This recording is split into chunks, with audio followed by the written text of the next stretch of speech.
Billy Joe was on the undercard, several people on the undercard. This will be the main event. It's a final eliminator of WBO title. Tickets are available, various and normal sources. I'm not sure, are we selling any tickets tonight, Ben? No tickets tonight, no tickets tonight. We didn't sell well last time.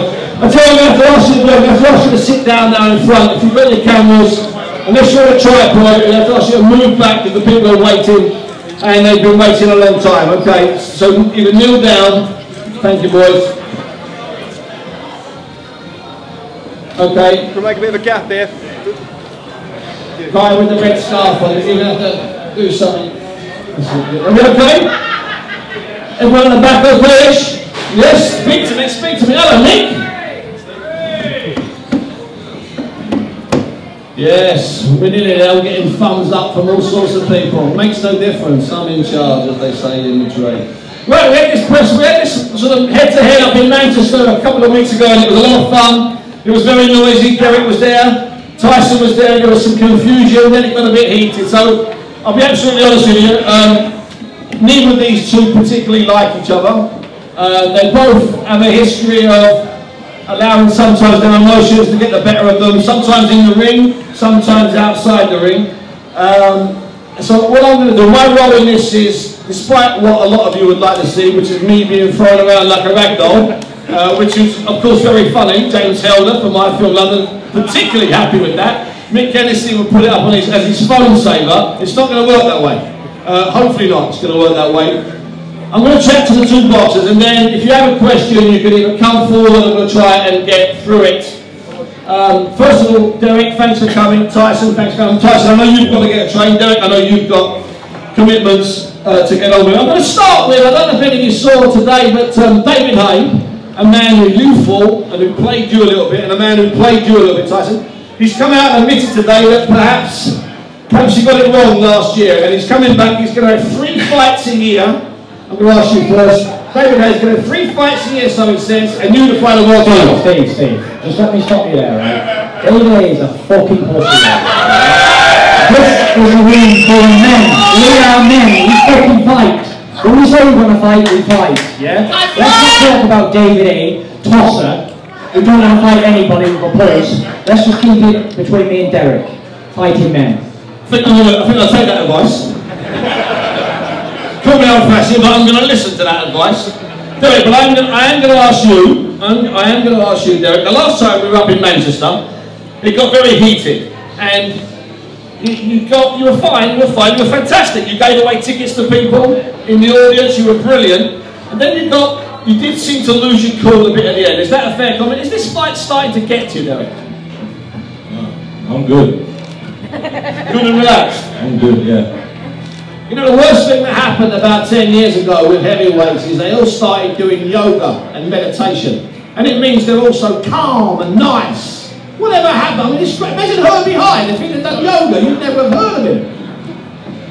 Dereck, you say you're calm, you say you're good. Up in Manchester, you weren't calm, you were very angry. You were very, very angry. No, I wasn't angry. You weren't angry? I was cool, I was chill. I was just enjoying the moment. That was what I was doing. I was just enjoying it. I had to show Tyson that I can be in Manchester and still treat him like shit. Did he show you that? Tyson, did he show you that? Did he show me? That he could be in Manchester and still do what he was doing and not be afraid of any of the people But who you want to hear come the with. funniest thing? You could never do that in London. Do what in London? I'll do anything I want. This is my country as well, pussy. Yeah? You or 10 men like you couldn't make me stop doing anything. Do you understand? 20 men like you couldn't make Tyson Fury stop doing something that he wants to do. Never mind a one-man band like yourself. We'll see. Listen, I'm ready. Anytime you want to try You look in shape, you're looking good. Cool. Listen, I'm ready. I wish it was this weekend. Put you out of your misery.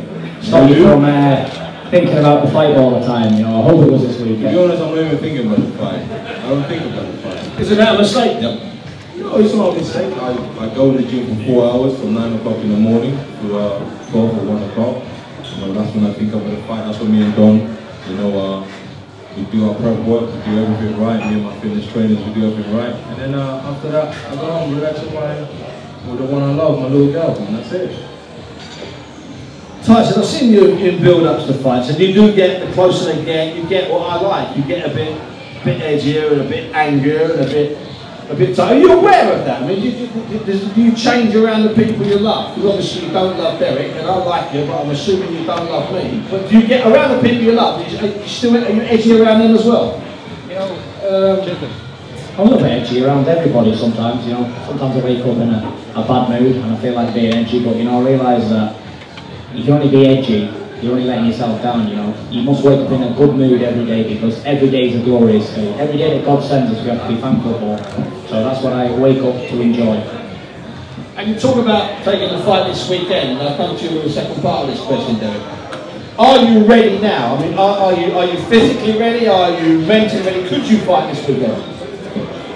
Listen, I can fight now, never mind this weekend, you know. I'm always ready for a fight. Fighting something I've done all my life, and it's nothing new to me. You know, I can fight without training. You know, I'm a natural born fighter. It doesn't matter to me whether I train or I don't train. I'm still going to go in there and find a way to win, because that's what I do. I'm a winner. And like I say, if it was this weekend, I'd be happy. You know, because then in July or September or whenever, I can take something else on. You know, get Dereck Chisora out of the way, give him his paycheck, and on to the next month. Dereck, do you get in the last 10 days, 10 hours or 10 minutes, do you get a little bit of that hate, a bit of that adrenaline buzz from disliking the other person? Or is it something you have to overcome? See, what most boxers understand, who don't understand is, you don't hate nobody when you're fighting. It's just two men in the ring fighting. You know, there's no way, even if you hate him, it's not going to make the fight easier. I don't hate this guy here, yeah, but I want to whoop his ass. That's it. There's no hate. There's no hate. I want to whoop him. But in the build up there, if I can have your attention again, it's going to get lively now. In the build up there, towards hate, you surely hated him then, or is hate too strong a word? No, you don't hate people. You know, you can't hate nobody. You know, life is too short for hating people. You know, especially we're boxers. We don't hate. We do the right thing. We go in the ring, we fight, and afterwards, what happened after the fight? It's all cuddles and kisses, don't they? Yeah, it's generally always cuddles and kisses, I must admit. I mean, obviously there's some exceptions. The end of the first Roger and Groves fight, it took them 3 or 4 minutes before they shook hands, but in general it is. Have you ever left the ring disliking your opponent, Tyson? Amateur or pro? Not really. Like Dereck says, you don't hate other boxers, you know. You've got to appreciate every person getting in the ring with a pair of gloves on.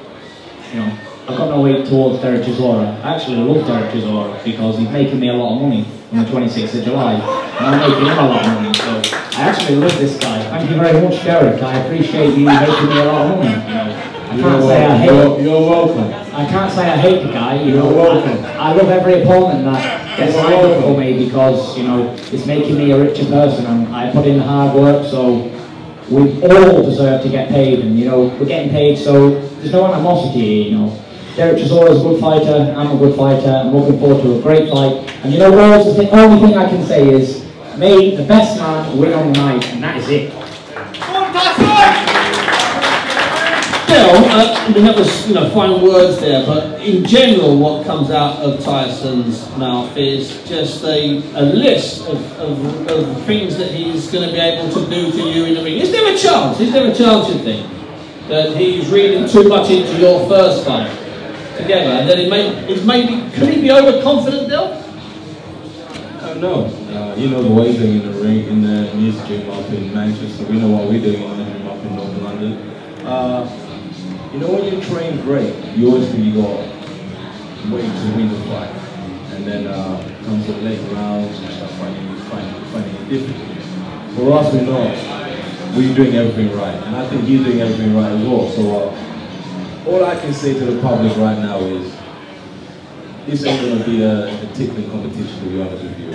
From round 1, we're going to have a fight. You also got the fact that this is the biggest British title fight, to take place since 1939. Okay, there have been more people in attendance, okay, than other British title fights. But more than that, the two of you will make more money than other guys in British title fights. So do you sort of get that sense of history, Tyson, or is history something that doesn't bother you?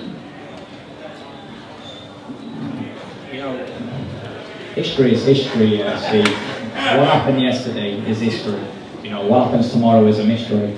I don't really care about history.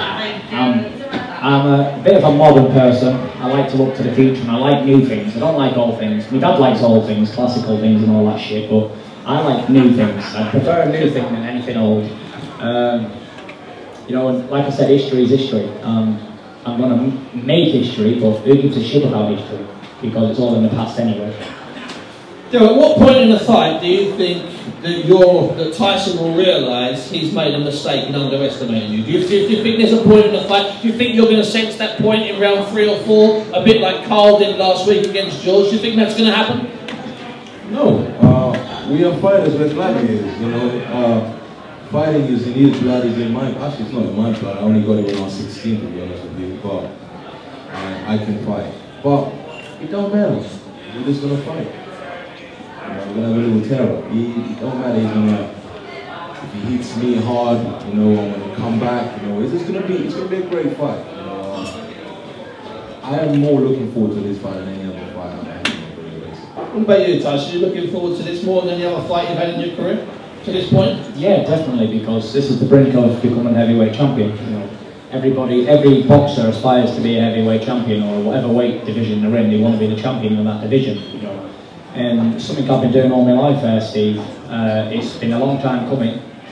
As Mick Hennessy will tell you, I believe that I've had the best rounds. I've had short fighters, tall fighters, punchers, light punchers, southpaws, orthodoxes. You know, I've had it all. I've had a really good learning curve, and now I'm ready to take over the world of boxing. You know, I've got one last hurdle, and I can tell you now, I can tell everybody in this room, and everybody in London, and everybody in Great Britain, that I am not underestimating this man on my left-hand side, because I'm taking him 1000% serious. You know, I'm in a training camp 5 days a week, and people say, well, I've trained my balls off for this fight, and I've trained no hard, I'm breaking all records and all that stuff, but you know, boxers are usually fit anyway. When you get in the ring and they're involved in big fights, they come in and they have a fight, and you know, when somebody loses, they've got to latch onto something to make an excuse, but there'll be no excuses this time.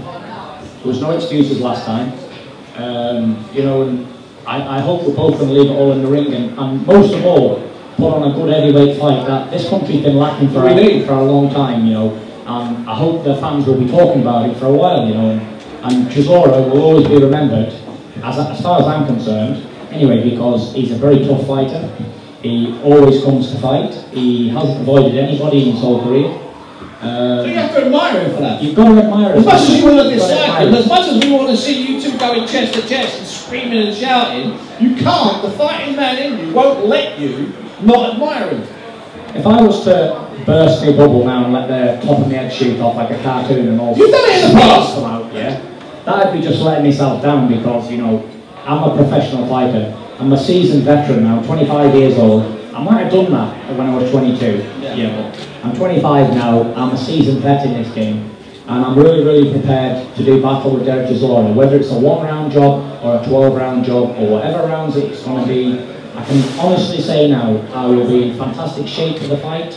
I always train hard anyway for my last few fights that I've had in my last few years. You know, there'll be no stones left unturned. That's a common saying, but rarely it ever happens. But you know, there will be no stones left unturned. I'll have the right sparring, the right food, everything. I'll be going to bed early. I'll be doing everything. You say the Americans do yoga to stay calm. Well, I'm the opposite. I have to. I'm always calm. I'm a Mr. Nice person at home, but I have to do hardcore sex and drink alcohol to make myself aggressive. That's what I'm doing, to keep you calm. Tyson, do you think, and I'll come to you in a moment on this, Del, because there's a backstory. Do you think after you win, do you think that Vladimir will fight him, or do you think he'll find a reason for not defending that WBO title against him? Listen, I'm not looking past Dereck Chisora. There's no ifs, buts or maybes. I've got him to beat first, and it's not going to be an easy job. You know, regardless of what I said in the past. You know, let's face it. Dereck Chisora's had 4 or 5 good wins now. Even the losses he's had, they could have been wins, to be honest. He went in there and he wasn't so experienced when he fought Klitschko. Maybe it'd be a different job now. This is why it's so interesting, this fight. Because we're both at that level where prepared now and have had the right grounding to go in there and take a world title. You know, it's a shame that really me and him have to fight again. I know there's no room for two big champs in one country, but on the other hand, there is a WBC title, and you know, maybe two of us could have went on and win world title belts and then defended it against each other and had a super fight in the heavyweights in this country, but that's not meant to be. What's meant to be is there's going to be a winner between us on the 26th of July. One of us is going to go back to the drawing board, one of us is going to go on to a world title. Now, no disrespect to Dereck Chisora, he's already been there, he's had his chance, you know, he wasn't experienced enough at 15, 16 fights, whatever he had, and he didn't fulfill his destiny of becoming a champion of the world. But I am really ready now. I wasn't ready last time. After I won last time against him in a good fight, I won't say it wasn't. I left everything in the ring. I didn't do anything because I was 22. I wasn't ready to go and fight Vladimir. Alright, I could have gone and got a few quid, but I probably would have got my jaw broken and sent home in a wheelchair. Dereck Chisora was. He was 27. He was mentally ready and tough. He was a man. Yeah. I was a late developer at 22, 6'9". I've always been a late developer, and it's only like now, and I'm not even in the prime yet. I'm 25. I'm one of the youngest heavyweights in the division of the top 10 in boxing. You know, maybe in another couple of years I'll be at my peak, but you're going to start to see a true champion now. And regardless of what people say, because I know they love to hate me because I'm that person who people love to hate. They call me fat, ugly, chinny, gypsy bastard, whatever you want to call me. It's all sticks and stones. It's all sticks and stones, but they will appreciate how good of a fighter I really am in time to come. You know what's really interesting? These two have clearly disliked each other over the years. They've never ever, I don't think they've ever said anything particularly unpleasant. They just swear a lot when they get irate. Dereck, I'm going to ask you, when you win the fight, will Vladimir fight you? Because twice before he pulled out, Emmanuel Stewart, before he died, told me that he would not let under any circumstances Vladimir fight you. So Vladimir's got a good memory. So will Vladimir, when you win, give up the WBO? Will he fight you? I don't know. It's very tricky, you know, because those guys, they K2 Promotion, they run $1 billion company in Germany. So basically, the way they see it is like this: if they fight a great athlete and they lose the title, everything is gone down the drain they've been working for. So I don't think Ryan Nader will fight anybody, even they won't fight Americans. You know, his last fight he boxed that guy. Where was he from? Calimia. Yeah, whatever it was. Exactly. You know, nobody. It took 3 or 4. It was nobody. It was like a sparring session. Yeah. So worse than that. They will not fight. They will not fight another athlete. This is how I see it. Because it don't matter even how much money on the table. They love in Germany. So, but now I always say this: if there's a great heavyweight fight, there's no titles. I think people are gonna watch it. We don't need titles to make a great fight. If there's a great heavyweight fight, it doesn't matter if they've got Silly Bells, look at Calimia, look at Manny Char. I mean, no disrespect, you wouldn't pull those two guys into your training camp with these two. And Manny's a lovely fella, Calimia, and I'm sure he loves his old mum. But they're useless. I mean, let's not mince our words. I mean, I'm being polite. Listen, if anyone's got a question, we're going to take, because Tyson's got to get going soon, we're going to take 5 or 6 questions. If you've got a question, just try and come down the front and we'll try and grab it from you. Steve, we're leaving, it's a snooze fest. We're sorry? What? Okay, that's fine. It's a snooze fest. Is leaving. You've broken my heart, son. Close the door on the way out. Don't let the door in the house. See, it's a snooze fest. Two guys. One of them's fought for a world title. One who's been in Madison Square Garden where he was on the floor and forgot 2 or 3 rounds against the top-ranked American. And the 2 guys, because they're not spitting at each other and cursing and calling each other all sorts of things. That boxing fan, probably one of the guys that was booing at the start of the 8th round last week when Carl Froch fought George Groves, he's left and it's a snooze fest. Well, good luck to you, son. Tell you what he is, yeah? He's one of them fans, yeah, who love to hate on people. He'd love me to tip all these tables over. F and blind from all these people. You don't tip this one over. Yeah. You tip this one. I had to tip it. But he'd love that, and then he'd get on Twitter and call me a right dickhead, yeah? Tipping over the table. Over the table, and you're back for boxing and all that shit. But when I'm not being that person, he gets up and walks out, so there's no room with videos like that. He's what you call a computer warrior. And that's what he is. Well, I'll tell you what, I didn't think I was going to get a loving when I came here tonight, but I find it refreshing. I don't know about you. I've always said to fighters over the last 30 years, unless you really hate each other, unless you can't stand each other's company, a bit like Carl Froch and George Groves, you don't have to fabricate it.